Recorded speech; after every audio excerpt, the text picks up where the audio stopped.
Welcome back to How I Became a Trader, part 2. So I just want to say, if you haven't watched part 1, then I would recommend to go back and watch that first so you can get the full backstory, and then this is ultimately going to continue on from that video. I know some of you just want to watch this video, but make sure you go back because it's important. So I wanted to touch on one of the topics that we went over in the last video, and that is basically, what do you actually want for your life? So for some people, you might actually just want like a very simple life. You might just want to, be able to make the money from trading, and then actually just, live a very simple, easy life, and not actually have to work for anyone, right? That's the ultimate goal that we're all looking for here. Some of you guys might actually want, the extravagant life, the supercars, the expensive kind of things that you can actually get, by obtaining the skills to be able to trade, which is then going to, ultimately provide you with the money to be able to buy these things, to have a nice house, to have, all of these nice things. And other people might just want to actually create generational wealth, right? So maybe you've come from a family which, never really had that much money, or maybe, you want to be that kind of first person that actually changes things for your whole family. Personally, this is kind of where I'm coming from. No issue to them. They've done the best that they absolutely could, and they've given, everyone in my family like the best life that they could actually get with the work and the knowledge that they have actually had. But for me, I want to then take it this next step. I want to, really push, create proper freedom and proper security within my family, not having to worry about bills, not having to worry about, the general things that you have to worry about in life, and actually just enjoy life, right? Life is very short, and I can say that, and I'm, relatively young. So, life goes super, super quick. So I think, why don't we just actually do things that we want to do in life? Why don't we actually just live life, for the short amount of time that we're actually here? We want to be able to do something or do things which we actually want to do, not just kind of slave away at a job and just, wait for the weekends or wait for your, one holiday per year or that kind of thing, right? I actually want to be able to just do any of that kind of stuff whenever I want. And this is ultimately what trading provides me, right? It provides me with the possibilities of being able to do whatever I want, go wherever I want, and still be able to work, still be able to make money, and be able to do the things that are not really possible for the average person to actually do, like on a day-to-day basis. I've been working since I was 15, and I've worked in all different kind of industries. I've worked in construction, I've worked in McDonald's when I was 15, I've worked in restaurants, I've worked in supermarkets, I've done, a whole different range of things. I've just found out that after the last 8 years of my life, being in that working environment, that working for someone really wasn't for me. I don't like answering to bosses. I don't like going to a place specifically and, trading my time for money, because ultimately, you're only going to get paid for the skill that you actually have, right? And if you are just working in like, a general job, like a restaurant or anything like that, you can be replaced very easily. So it means that you're not actually making that much money for the amount of time that you're putting into it. The jobs that you can actually make a lot of money from, they are basically just jobs which are specific to a skill, right? So if you have that skill, that means that you're then higher value to someone who is trying to employ you, right? Which ultimately means you're then going to get paid more. Trading is something which not everyone can do, right? Not everyone's got the mental capacity and the capabilities to be able to push through all of this learning, all of this, this process and this self-development journey to be able to get to a point of consistency and profitability to be able to then make a job out of it. So going back all the way to when I first started to learn about kind of smart money concepts, or ultimately, as I described it in the previous video, the opposite side of what the typical thing that everyone does is, I then started seeing some consistency in my analysis, in growth in my personal psychology, and how I was actually treating my emotions and how I was reacting in the markets to the things that I then had knowledge about. When I first started learning about trading, there was no kind of prop firms, there was no way of getting funded, there was no extra capital there for you to be able to, become a trader ultimately. And at this point in time, there is so many different prop firms which you can actually do their challenge, and then you can obviously go for funding and then actually be able to make a full-time income. But I think one of the issues with everyone is, they think they've got a process, they think they're good at trading, and then actually they get into the challenge And what they do is they find out that they've got all of these different emotions, all of these different things actually holding them back from being able to be profitable and consistent, not just to the point of actually passing the challenge, but actually keeping the account once they've passed it, right? They've now got this large sum of money, and then basically what they need to do is manage that. It just seems like, once you've passed this challenge, then you're an amazing trader or whatever. You can still lose that account if you then break the rules, or if you then do something which is outside of the guidelines to be able to keep that account. And 9 times out of 10, it's actually not really real until you've actually got the live account. And then same again, you'll have this new influx of emotions, which is gonna ultimately hinder you, because when you thought that you had it all together and you thought you had, everything worked out, then you're gonna start seeing these new things which are gonna start coming in. And then ultimately what you're gonna have to do is go back to the drawing board and then kind of figure out where you went wrong, what is actually happening. Are you following your strategy? Are you sticking to the rules that you actually have planned out for yourself? Do you have your psychology in check? And then you're ultimately back to the drawing board with all of these questions. Personally, I think if you're gonna go for funding, your emotions need to be almost robotic, right? So what you need to be doing is ultimately following that process to a T, whatever you've got planned out for yourself. And this is ultimately where that thing of, having no emotions kind of comes into it, because obviously we can't have no emotions, we are human beings. But what we actually need to do is just, same again from the last video, control those emotions. Don't let them control you.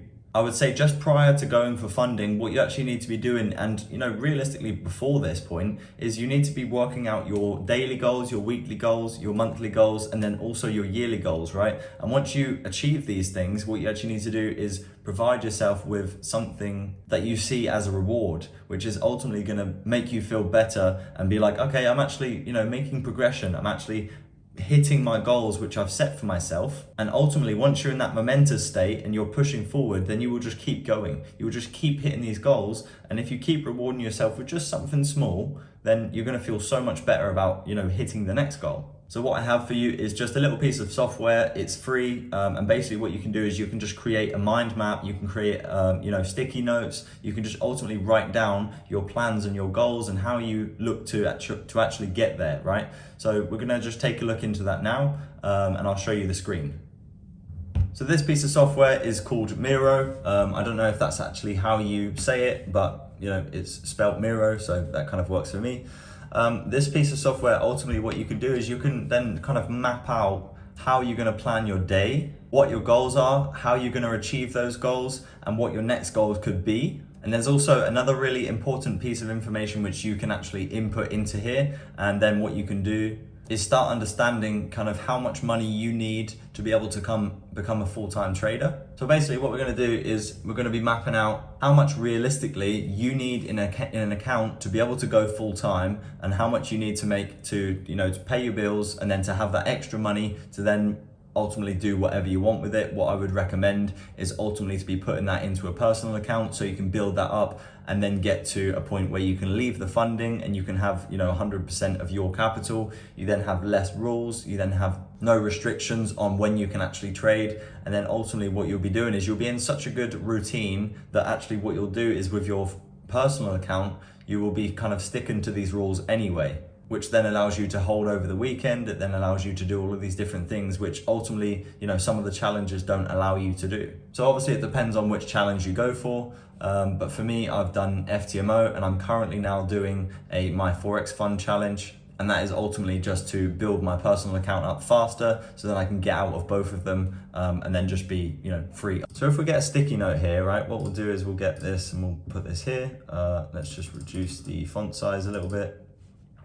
So basically what you're going to do is you're going to figure out how much money do you actually need to replace your income, right? So let's just say, for example, I'm from the UK, so the minimum sort of rough wage is roughly about £26,000 per year. So if we write in 25,000 per year, right, then that's roughly about £2,100 per calendar month.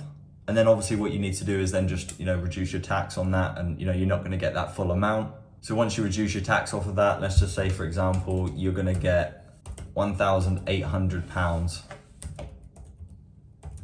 per calendar month. Okay, so this is the basis, right? What we actually then need to do is we need to figure out, how am I going to be able to make this amount of money with a funded account, right? How many percent do I need? What do I actually need to do on a monthly basis to be able to make this kind of money? So if we just work this out, we'll go from here, right? We'll bring a little line.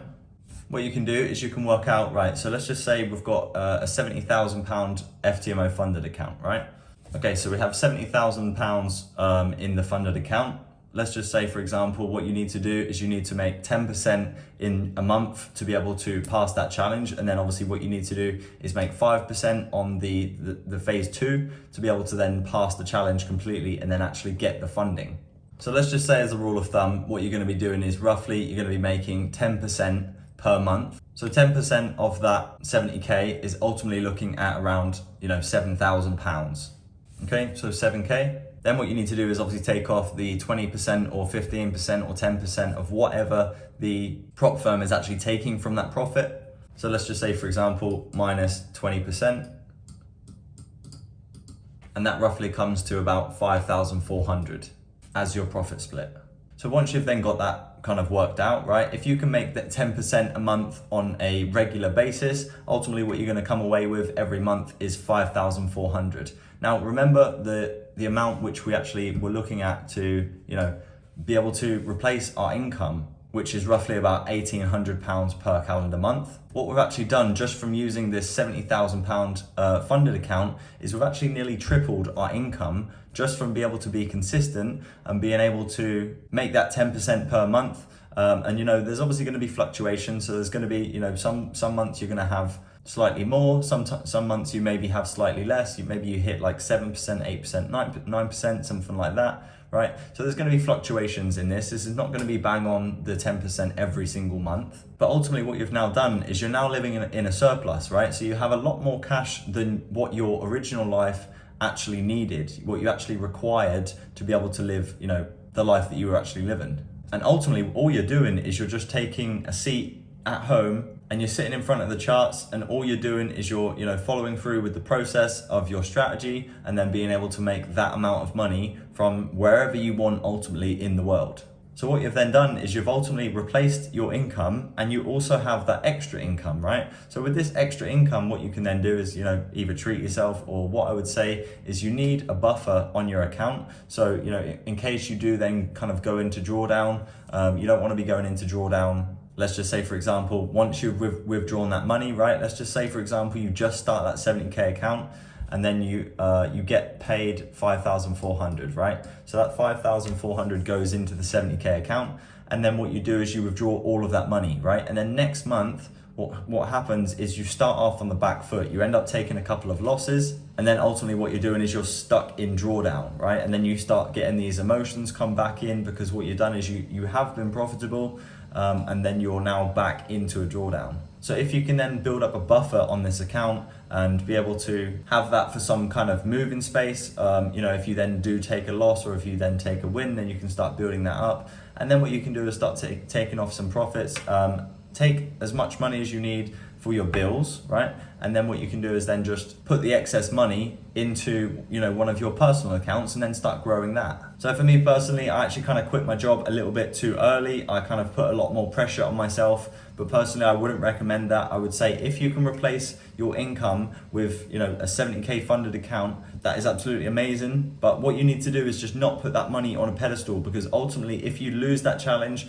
all you then need to do, you don't lose 70K. What you're actually just losing is the amount of money that it cost you to buy that challenge. And all you're going to do is just buy another one. But what I would do is, before that happens, what you want to do is make sure that you've got the process down, make sure you're feeling consistent, and make sure you're giving yourself positive talk, and you're also positively thinking to be able to get to the state of where you can actually make a consistent profit. And all you're doing is becoming a consistent trader. And then ultimately what you can do is, once you've got to that point, then you can start going for more funded accounts, right? So you can get plus 70K again, which then leaves you with 140K, right? And then what you can ultimately do is double your money, right? So then you can just keep continuing this process, doing the same thing that you're actually already doing, even on a demo account, or if it's on a small live account, it doesn't make a difference. And then if you can keep this process up, then you can just keep getting more funded accounts, getting more profit. And then ultimately that's when you can start looking to leave your job, because what you're doing is you're making a surplus of cash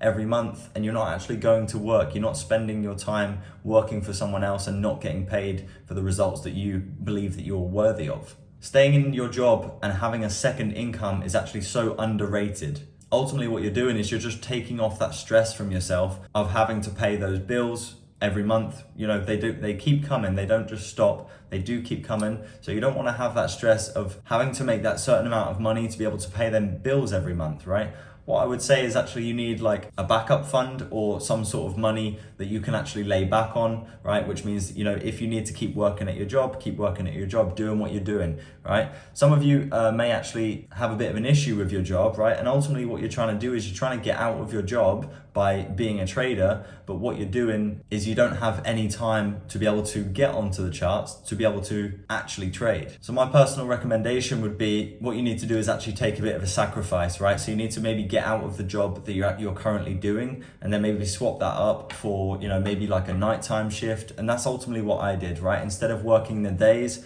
I just spent all of my time getting on the charts throughout the day, live testing, back testing, making case studies. And then at night time, when I was in the UK, I would work at night and then just keep going, grinding with trading until it finally happened for me. So making those short-term sacrifices can actually be a really good thing, because ultimately what it does is it allows you to push forward quicker than what you would be doing if you just, for example, stayed in a job where you worked all day long and then you just had the night time to get on the charts. Personally, I'm always looking to refine my strategy. I'm always looking to tweak it in ways to make it better. So the work never really stops. A famous saying that I like to use all the time is you're ultimately going to be a student of the market forever, right? So what I want to be doing is always adapting with the market and trying to work out what is the best way for me to be able to get into this position. And sometimes, you know, ultimately, you know, your strategy will be, you know, relatively bulletproof, right? So what you can then do is just continue in the way that you're actually doing things.